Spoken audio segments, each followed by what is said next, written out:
All right, coming up on today's edition of the Art Marketing Podcast, I'm back with another artist interview, and I've got the very talented multi-threat artist, which is Kristin Harvey here today. And I even wrote an intro for her, which I just was telling her about off stage, which is me getting my ducks in a row and getting my process a little bit more refined. So I welcome Kristin Harvey, a vibrant abstract expressionist artist based in Tubac. Did I get it right? Tubac?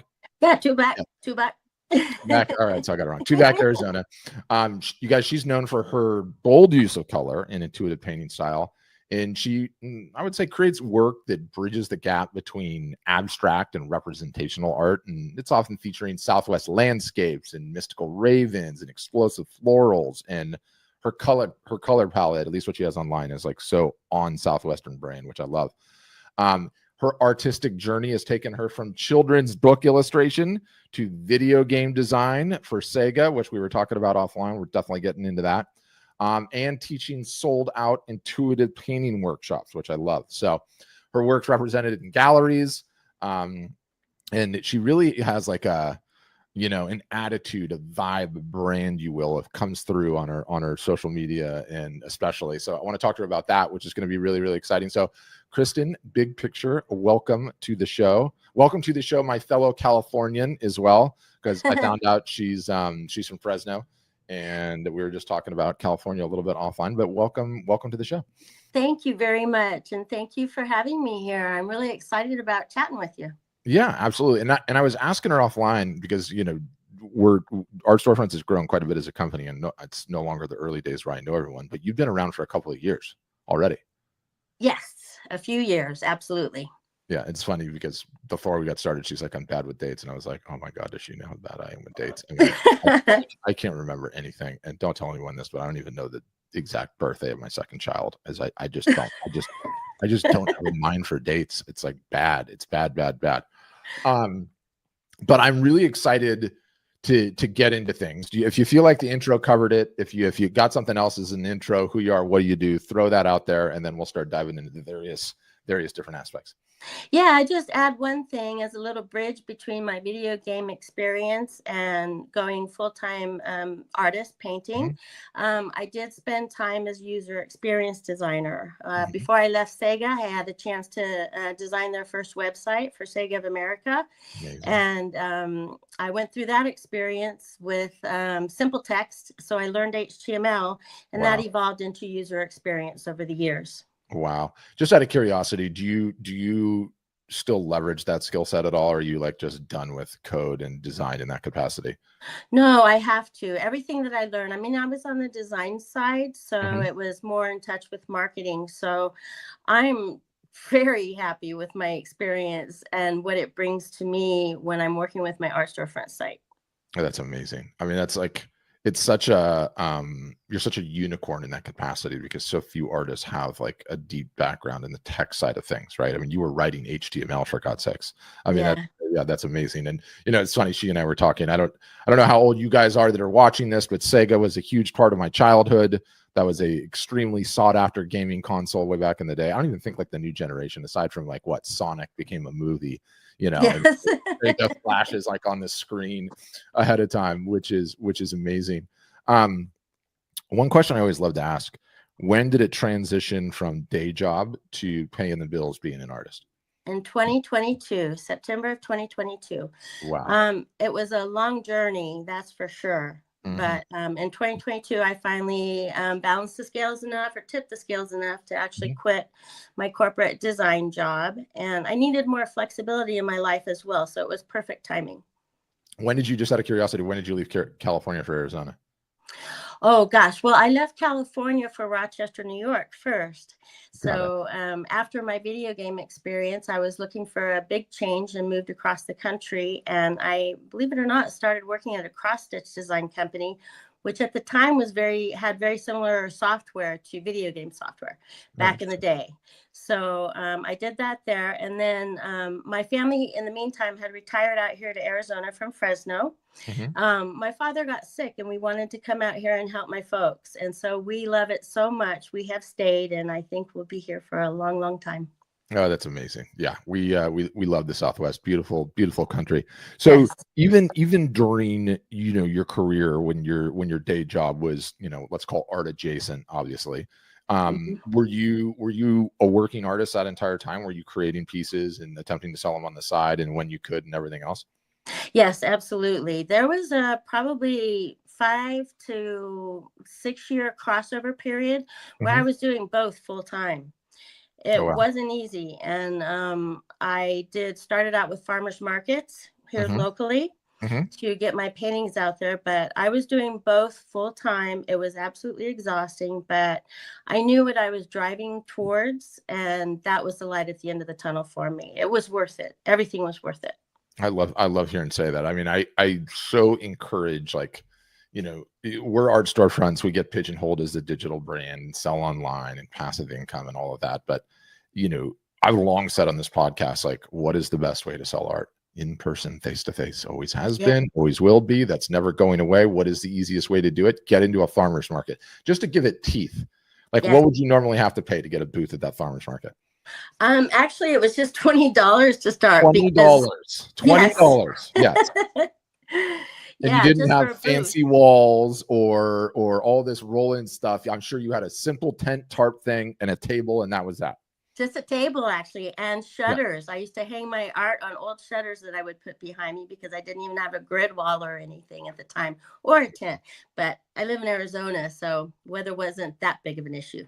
Yeah, it's always warm and sunny. And I'm gonna show off some of your work, here. I mentioned earlier, like, it's amazing to see it in a grid view and how consistent you are on a lot of the colors. Thank you. So Southwest vibes. So Southwest vibes. So Yeah. you started out doing the farmers markets, and then Mhm. probably some shows and fairs, some legit ones that grew from there, I imagine, because that's usually the trajectory. Yes. Yeah. Yeah. Green Valley, here where I actually live, has a very large Wednesday market, farmers market that attracts people from all over. So Mhm, I started at a smaller local market, mhm, and then moved to the Wednesday market. And from there, spread my wings a little bit more and went to Art in the Park at a local park. And mhm, then to the next closest park that had Art on the Lake events. I also joined local arts organizations in Tucson to get mhm, my name out there. mhm. I will say, when it comes to getting my name out there and getting my start, though, my greeting cards is what did it for me. No way. Tell us about that. I want to hear about that. Greeting Yeah. card's amazing. Yeah. Well, I had a style that was my style has changed quite a bit over the years. Mhm. Over the past really 3 years, it took a drastic turn. Maybe we can talk about what that meant to my career and my business as I would well love for a to. while there. But what were we talking about? Greeting cards. Yes. So I started making cards because I wanted to get my art out there. Mhm. I made cards for friends at first, and they said, "These are beautiful. You should make more cards." I still, to this day, hand make my cards, even though Wow. I'm supplying 3 different stores right now. I do that because I have control over the number of designs that I can disseminate to my clients. Mhm. They don't want 100 of one design. They want 5 of one design, and then they want 25 designs. So I'm making in small batches, and I'm making custom orders for shops, but getting my name out there. I have a stamp that I put on the back of my cards. It's very simple, but it has that handmade touch, and it keeps people in touch with me. That's what started people following me. And now my cards are very sought after here in town and up in the foothills where I sell as well. So Wow. that's what really got my name out there and started getting me followers. How are you handling the printing side of that? I just have an HP printer. There's a little trick that I do in that Mhm. I don't print straight onto cardstock because I tried doing that. Cardstock quality when it comes to color does not perform well. Doesn't So hold up. Mm. yeah, I use a more expensive, a better quality, high quality paper that captures my colors the way I intend them to look. Mhm. And then I transfer that, I cut that out and I transfer it to cardstock that way. So they're even heavier Wow. duty. And then Wow. I cellophane each card as well. So it takes its toll. I Yeah. could branch out on that if I wanted to. And I've thought Mhm. about many times starting a card business, but that's not where my passion lies. Yeah, and I've got people asking what your name is on Instagram. You guys, what I'm going to do is I'm going to just I'm going to at pin her IG handle. So that's in there now. Yeah, I like, one, you obviously have tremendous validation on the cards, and that's amazing. Two, you've got to get yourself out of the manufacturing process of that. You've got to figure out how to get someone to be able to handle that. Because I just heard all of that, and I was like, oh my gosh, she's running a full-blown arts and crafts factory on top of everything else. I know what that entails, right? Yeah, it's also very meditative too. for sure. But wow, like the printing, the cutout, then the gluing, and then into the individual cellophane, that's insane. What do you sell them in batches of 25, batches of 50? What?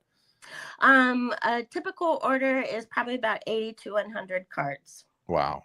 And what do you charge for that? Yeah, well, I'm still in the $3 wholesale price, because when you sell wholesale, so I make it up in volume. And again, I'm not in the card business to make money necessarily. I'm in there to get my voice out there. Yeah, that's so smart. It's so smart you said that. You probably haven't heard me rant on this, but like when I rant about pricing and how important pricing is, right? And whenever an artist hears the terror-inducing P word of pricing, right? They immediately think like charging for what they're worth and everything else. And it's not that. It's having a range. And the reason you need a range is because not everyone's ready to buy wall art all the time. And the reason that you need a range is that you need to open yourself up to impulse purchases, right? Like, hey, I just met Kristin. She's got a great attitude. I really like her. I'm not ready to invest $750 on a piece right now, but I am definitely willing to spend $100 on some cards. So at the end of the day, like, it's just advertising. Yes, absolutely. That's how I treat it. And that's why, I'm not so concerned about the bulk orders. So no, but I mean, at the same time, why I would argue you do need to be concerned with the bulk orders is because you clearly have validation. You have the product the market wants, and I'm sure you probably can't supply enough of it. And so I would do, worst vice is advice, but what I would do is I would figure out a mass produced option. Okay. And I would have that be my low entry price. And then I would probably raise the price on what you're doing times 2, times 3, and make that like the really boutique-y special 100% by hand, one. That's totally what I would do. Because it seems like you already can't handle the demand, right? So Lord knows, like, the older we get, the less we want to be on the assembly line too. It doesn't take long to be on an assembly line to be like, oh my gosh, get me off of this thing. But I love that you have that in your mind. That's amazing. And the one thing that I would say, and I say this all the time, and it bears repeating, the number of new customers an art business acquires per year is one of the most important metrics that is predictive of the future revenue possibility capability of that business. Okay. And the nuance in that statement, the number of new customers you acquired per year does not have a dollar amount associated with it. A new customer is just a transaction. And the meta of it is you make a transaction, you have someone that has your product, and you have a way to contact them in the future. That's all that matters, right? So the number of new customers you acquire per year, and any artist that's out there, like I bang the drum all the time, you have to have inexpensive non-wall art as a part of the lineup, because when you do, the sheer number of customers that you acquire per year versus like, how many pieces are you selling a year versus how many sets of gift cards? Like you're acquiring hundreds, I'm sure, of additional customers every single solitary year that you can market to because you tick this box.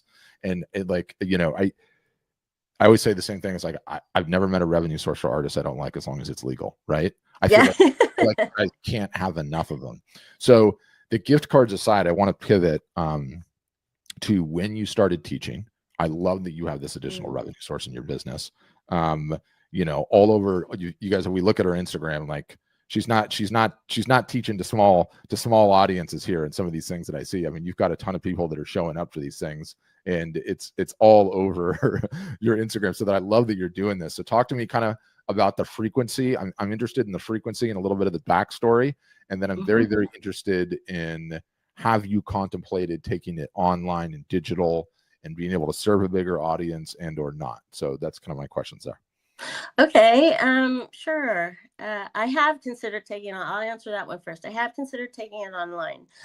It's not, again, where my passion lies. My passion lies in interaction. My whole goal with my classes is to introduce someone to themselves again and find their authentic voice as an artist.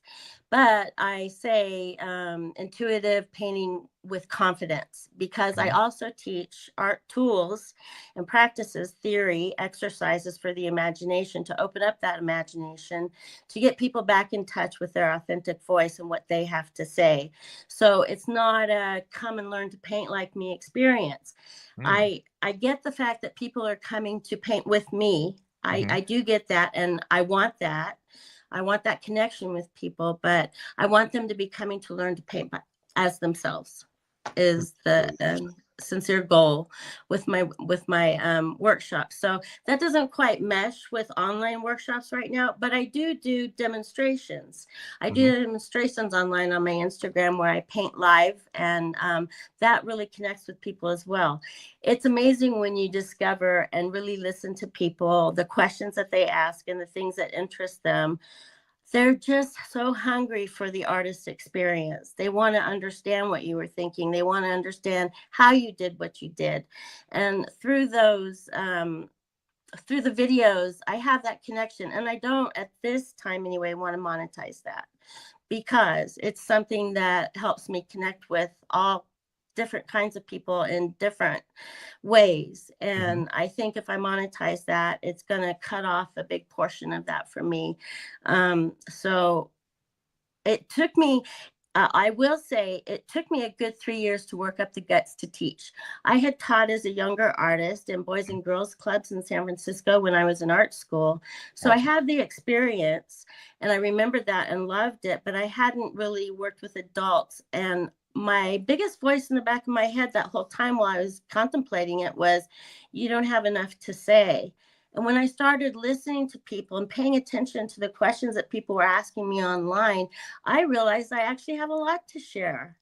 And my first experience with teaching and hearing those incoming questions and the passion for learning is what drives me, and what gave me the confidence that, yes, I do have something to say. I have something to share, and it is of value to artists that are trying to find their own way.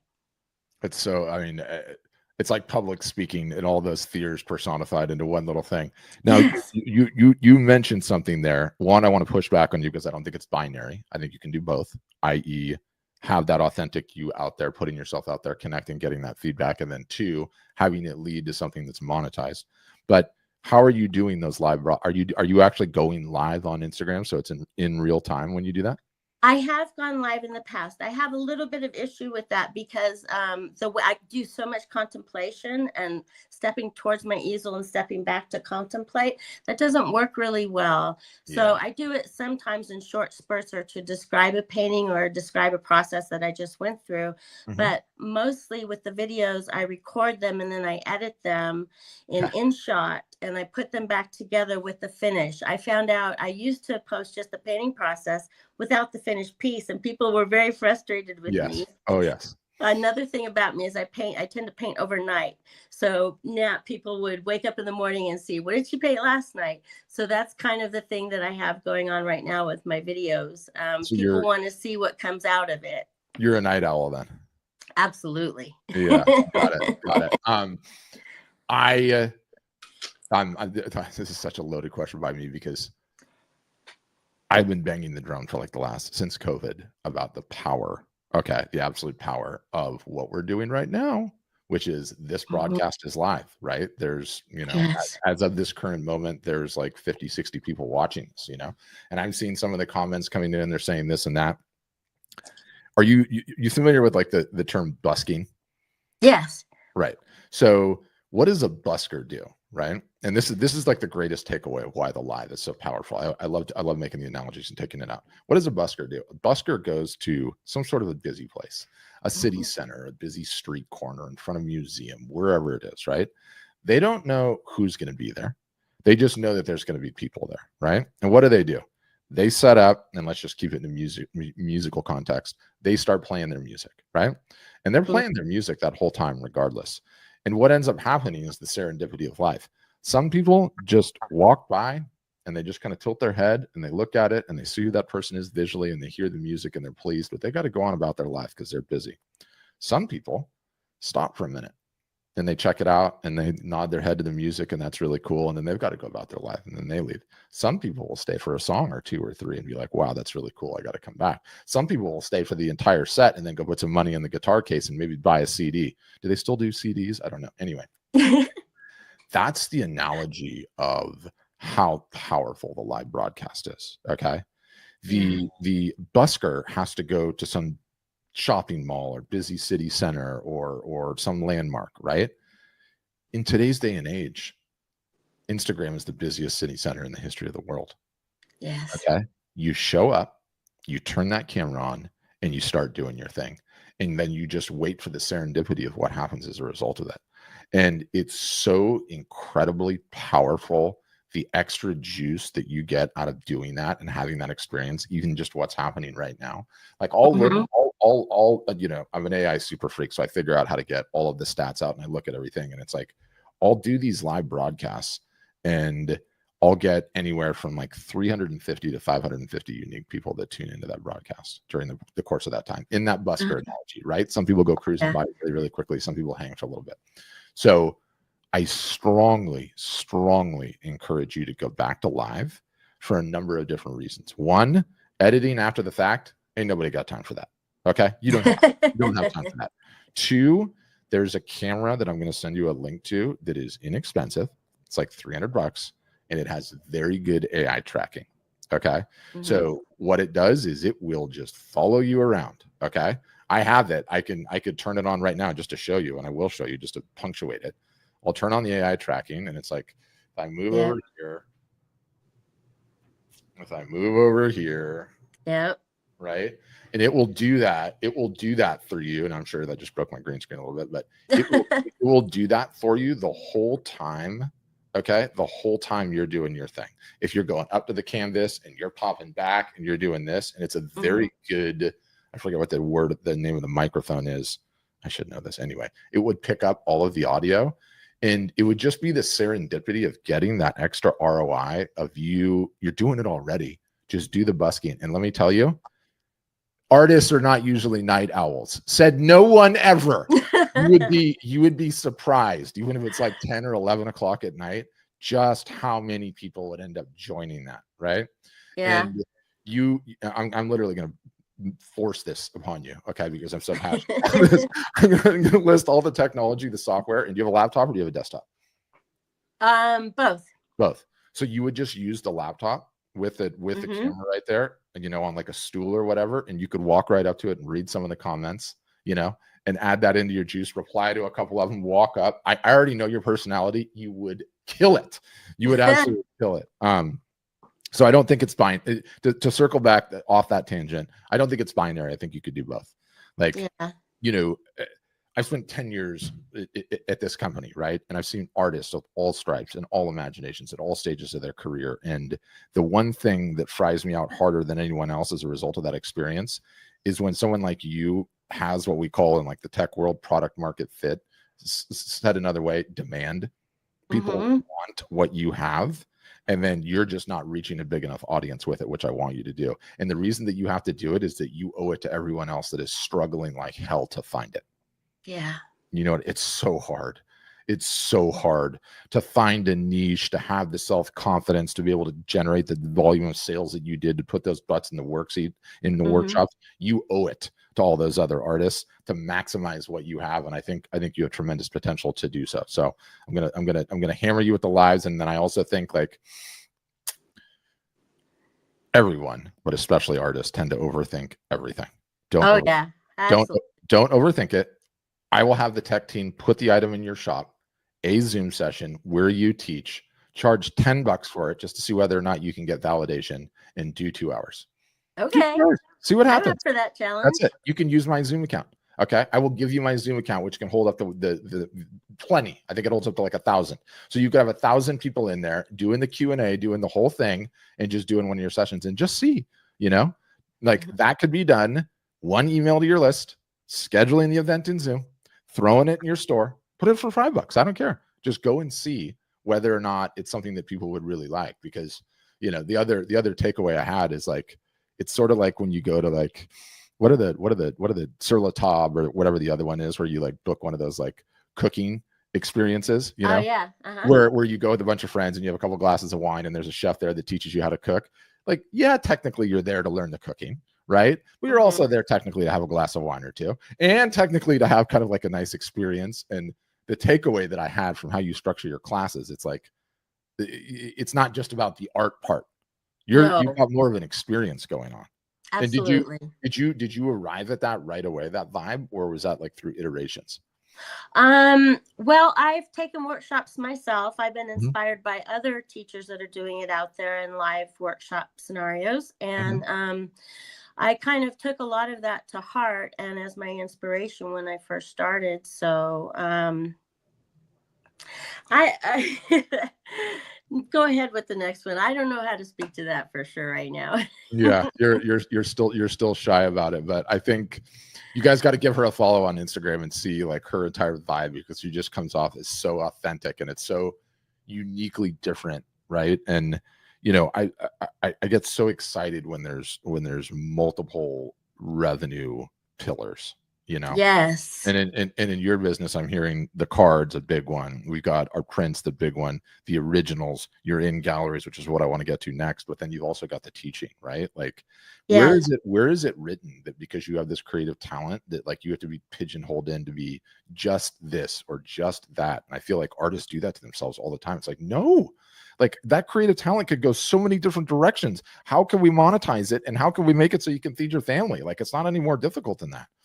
No, and when I first started out, I was absolutely of the mindset that let me just get my artwork out there, get a response, Mhm. start seeing what people feel when they see it, etc., and get my voice out there. I'm sorry, I'm getting a little nervous, so Oh, don't talking be, about don't some be. of this stuff. No, it's great. It's great, and the fact that you're nervous and authentic is important, because let me tell you, everyone that's watching this is nervous too. Like, Yeah. it's a really really hard thing to do. Well, let's pivot to the gallery thing. So Okay. I noticed on your website you're in several different galleries. So one, I want to hear how that came about. Did they find you? Did you find them? How did that transpire? And then secondarily, how are you navigating both being in galleries and then being able to sell directly on your website? Everybody always asks, like, how do I do that? Like, if I'm in a gallery and I want to start selling on, like, it, you know, everyone is curious about that. Yeah, well, one thing I don't do is I don't sell originals online at this time. I used to do that, Mhm, but when I went into a gallery, I decided that this was the route that I wanted to go. mhm, I started the first gallery that I went into is actually the gallery that I'm in now. I tried some others in the meantime, but mhm. fortunately, the gallery that I am now have a submission policy online on their website. So I simply went and I submitted my art. I Mhm. got a good response. Someone gave me a chance there. Okay. Tried a few of my early pieces, very early pieces. I wasn't ready yet. I didn't know all the rules. I didn't understand how to play the game necessarily. Mhm. So it didn't go all that well at first. But I tried, then I took a step backwards and I went into arts organizations galleries. Okay. So collaborative galleries Mhm. to get the experience and understand the difference between selling at a gallery and selling yourself online. I don't sell originals online for two reasons, because it would be a conflict with the Mhm. gallery Mhm. right now. With my relationship with them, I don't want to impede that right now. And I'm getting good traction. I'm getting good sales. Mhm. I have struggled keeping them loaded with inventory at this time. So it's working for me as it is. But I tried some different galleries as well in between and learned more and more and more. And then I went back to that gallery because it's more of a higher end gallery and it's my goal gallery Mhm. all along as far as local galleries go. And I just discussed with her, I had had some experience at another gallery in Tubac, and it was a learning experience. I went back to the gallery, shared that experience, told her what I was looking for, and we said, let's give it another shot. And it's been great since. So, but not selling originals online, but I do sell them through Instagram, through showing my work. Mhm. So I have to know and I have to track and understand where my leads are coming from. So I always ask someone first, where did you first see my art? Because Mhm. perhaps they did see it at a gallery. at the gallery, and then they came through Instagram to eventually find me.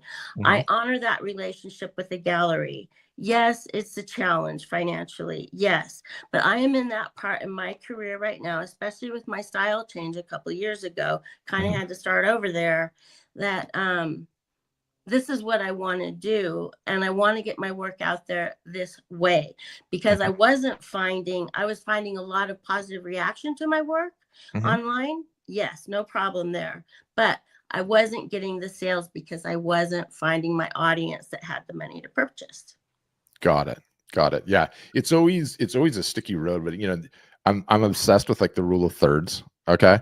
And I just visually, I think it's so impressive. And it's like, I look at your site and you've got bestsellers, fine art prints, painting workshops, right? You've got your big three here, and your bestsellers just links. Oh no, the bestsellers is there, but you have originals, I should say. That's what I meant to say in the rule of thirds. Look, very neat, very clean. Here's the galleries. Go ahead and call them, you know, or you can come see me in person, in which I imagine you would potentially do the split, not do the split. And then you've got all of your prints, and then you've got all of your painting workshops. It's just like nice and clean and delineated and just very, very simple to understand. So I really like that aspect of it. If somebody is new, or just getting started, or earlier in their career, and they're contemplating navigating that entire gallery landscape, what advice would you have for someone at that stage?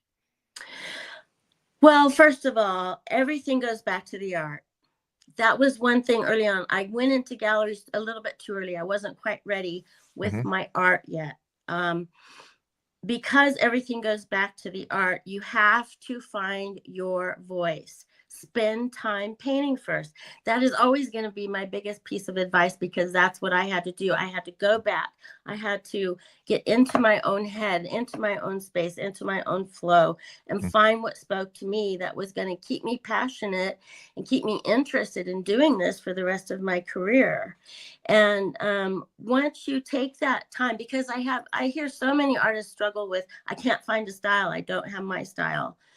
You have to paint to find your style. No one is going to give that to you. You can go to all the workshops you want, but unless you're going to go back to your studio or your space and create and listen to your own voice and learn how to get in touch with that, you're not going to necessarily have a viable product that's going to be long term. So that is my first piece of advice. Second piece of advice is go out there and find your own opportunities. From a kid, when I first started working when I was 14, it was a matter of looking in the phone book and finding the companies that I wanted to work at, calling them, finding out what would it take to get there to your business. It's that same concept that I've applied to my artistic career, in that way that I decide where I would want my art. I make a vision of that in my brain, and then I find out what I need to do to get there. And with galleries, look at their websites, find out if they have any online submissions. A lot of galleries still do. You may not hear back. You have to build your ego to the point that you can take rejection. That's another very important step in finding the right gallery. It is. It's hard, but you can get there. And I think that, again, goes back to the product, to painting. Knowing that you have something to say, feeling confident in what you're putting on the canvas, and knowing that there are people out there that are going to connect with it. And the last thing I'll say there is definitely being authentic, finding your own voice, not going out there and trying to put on a show. I let a little bit of personal stuff come in on my Instagram and in my Facebook, because I find that people connect with that. The struggles of an artist are real. And the internal struggle, the mental struggle, all of that. And I like to share that with people so that they don't feel alone in that process. I love that. And you need to do more of it. Yeah. Like, you're getting me in all my hot button topics, but art sales are 50-50. It's 50% of meritocracy in the art, and it's 50% who is the artist, what do I have in common with them, do I bond with them, and is it someone I want to do business with? And I think too many artists online, and you're sort of going against this trend, at least as it pertains to Instagram, because I look at your Instagram, right, and we should pull it up, and I promise I'm not lighting you up. A little bit I'm lighting you up, but like I think the prompt that I give to people is like, what is something that I can post this week that has absolutely nothing to do with my art or my identity as an artist, right? Mm-hmm. Something that is just completely different. And it can be anything about anything that you do, right? Like, you know, like, okay, you like going to the little music festivals and whatever they are in town, right? And you're hanging out with your pals and you're doing, okay, great. That has nothing to do with the fact that you're an artist. Okay. It has the fact to do with what you like. You've got this one where you're dressed up in the pink band leader outfit, right? Yeah. Perfect. That was a very important post, actually, because everyone knew that I was going through some struggles with caring for a family member. And that was my struggle and my desire to go back to my inner child. Years ago, I did a internal work that I visualized my inner child. And this brought it to life. It was a really great experience because I was feeling out of touch with myself, and just putting a vision to that child within that has something to say without any filters and bringing it to life. That was a very powerful post, and it connected with a lot of people on the different platforms. 100%. Silly, yes. But I'm putting myself out there and I'm being myself. I am a little bit weird. I am a little bit silly, and I enjoy funny things. We all are. That's exactly. Yeah. Exactly. We're all a little weird, and those weirdnesses is where you connect with people, I think. 100%. And it's like, it gets to the heart of the matter, which is, you know, I could argue 9 ways to Sunday from being a long-time digital marketer and understanding the way algorithms work and how you get engagement, when you get engagement, what changes, and how important it is to have different types of posts because they go after different types of audiences, right? So I don't post about your art all the time, but I don't even need to make that argument because we can table that argument. People do business with people they like. People get connected to people they like. If you're not giving a window in who you are aside from an artist, how are they going to make that connection? How are they ever going to know? Right. And that's the thing that's so hard because, one, I should say, I hate social media. I'm a social media marketing expert. I hate it. I don't post anything ever. I don't even ever go on it. Okay. Really? But yeah. So my point is, trust me, I know. Okay. I know. I know that why photographers like to hide behind the lens. I know why artists like to hide behind the canvas, right? And not share any of that stuff. But the reality is that, and I say the same line, like, I'm not saying to people that you have to become a Kardashian and your life is like a reality TV show where you're followed around all over the place. But give us a little window now and again. And something else that makes you tick. Because every single solitary time you're offering up this part of your life that, guess what? It turns out a lot of other people online do that same thing too. And all of a sudden they're bonded with you. And it's like, that charges up your engagement and that earns you the right to share the art. Don't just share the art all the time. So I get just super, super fired up about that. Yeah. In this whole journey, how did you find us, out of curiosity? Just through research, actually, and ads. I was considering what I wanted to do in the online aspects of my work, and I wanted a platform that was robust enough to facilitate my growth and scale up with me. That was one thing that was most important. When I first started with my site, I didn't use all the capabilities. I still don't yet today, but I know I'm growing into them. I know that they are there. And the fact that they're there inspire me to learn that side of the marketing and the sales approach. Awesome. Absolutely amazing. And we were talking a little bit offline because she's, you know, she was writing web pages in HTML. She's clearly got a techie side to her, right? And so I was asking her about her AI use. Anyone who listens to this show knows I'm like an AI super freak. I'm very, very encouraged by its potential broadly, but very specifically for artists as well, right? Do you just explain your usage? And I know we talked a little bit about Art Helper, and that's great, but are you using it on the side, ChatGPT or any of the other ones, to do research or to ask questions or to help you think about things or anything like that? Yes, I do. I use ChatGPT and GPT, sorry. But dumbest name by the way ever, by the way. GPT is it's like, it's so hard to say. Like they could have, yeah. Anyway. But I will use it for research, for personal research. I most recently actually used it for my workshops, in that I use it to summarize all my different thoughts into some summary pieces that I could hand out in the workshop for takeaways. I don't post those online because I want people to come to the workshop to get that information. Yeah. But I find value in it. I struggle a little bit with descriptions of art.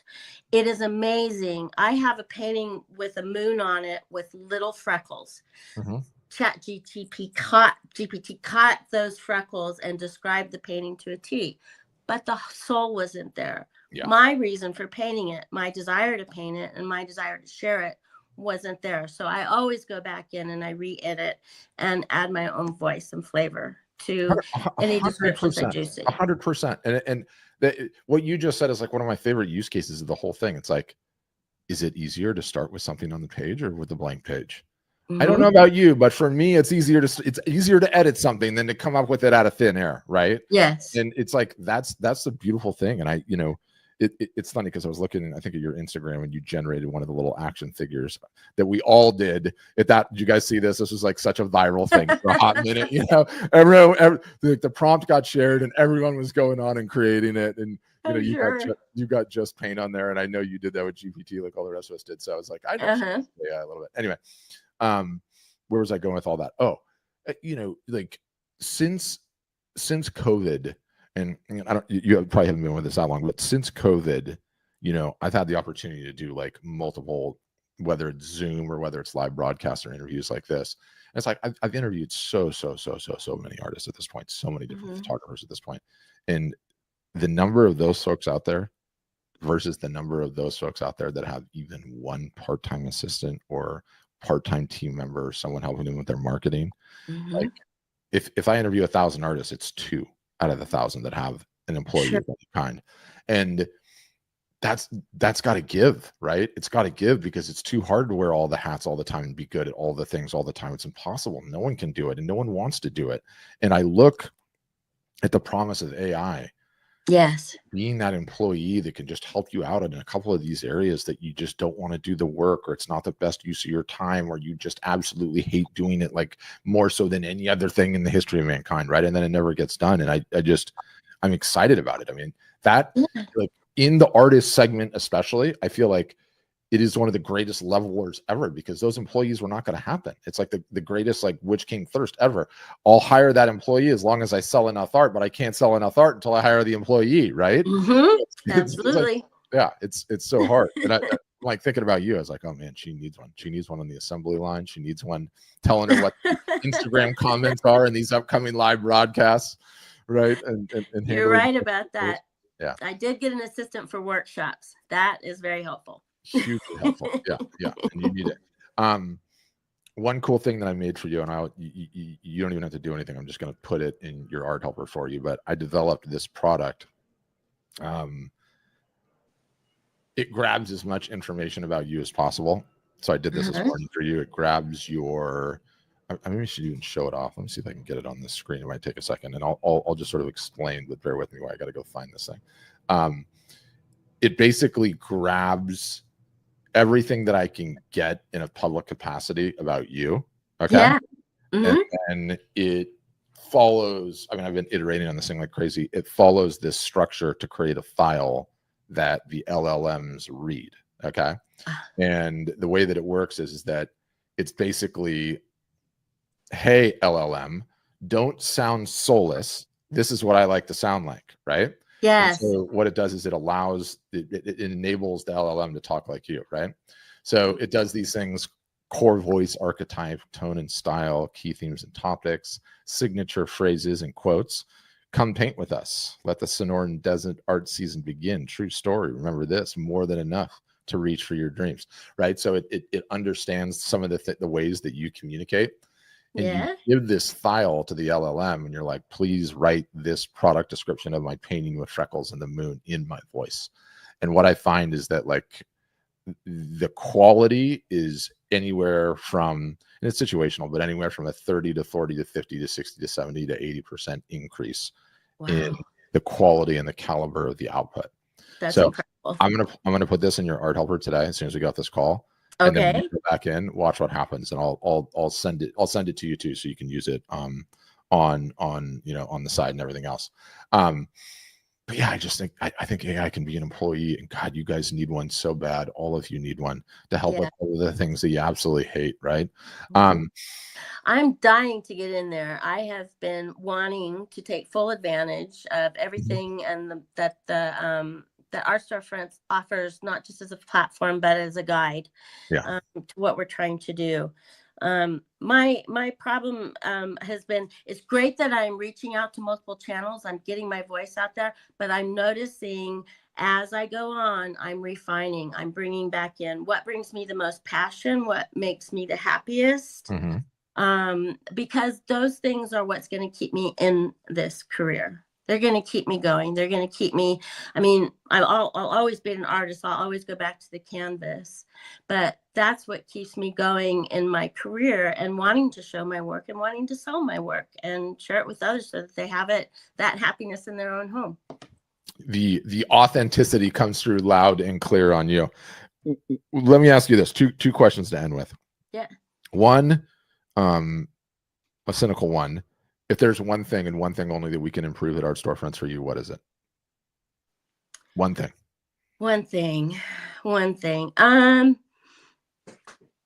Back end quirks. Yeah.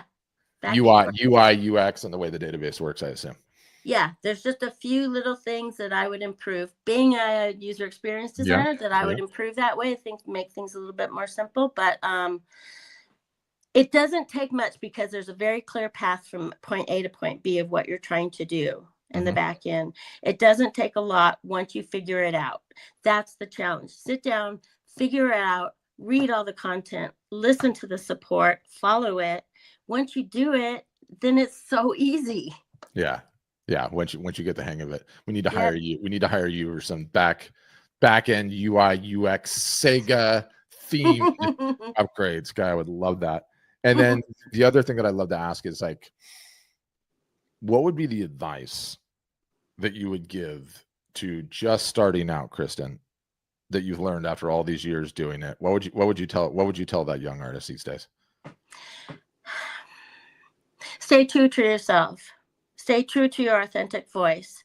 You will get a lot of criticism. You will get a lot of input from various different audiences. From friends will say one thing, a gallery will say another, a potential buyer will say something else. Know yourself. Get to know yourself internally, because that is what you can always go back to. That is your true north. And if you understand that and you can keep in touch with that, I think you can do anything. Amazing. Can't end in a better place than that. You guys, you can find, anyone that's watching this after the fact, obviously in the show notes will be a link to her Instagram account. Obviously in the show notes will be a link to her website. Ideally, in a perfect world, by the time this thing's published, there will be a link to her upcoming either $5 or $10 Zoom workshop that you can join, or you can see her doing live broadcasts on Instagram as I keep needling her to do that. Otherwise, your Instagram handle, it's pinned in here, but for everyone else, it's Kristin with a K, Kristin, CRE8S. Kristin Creates.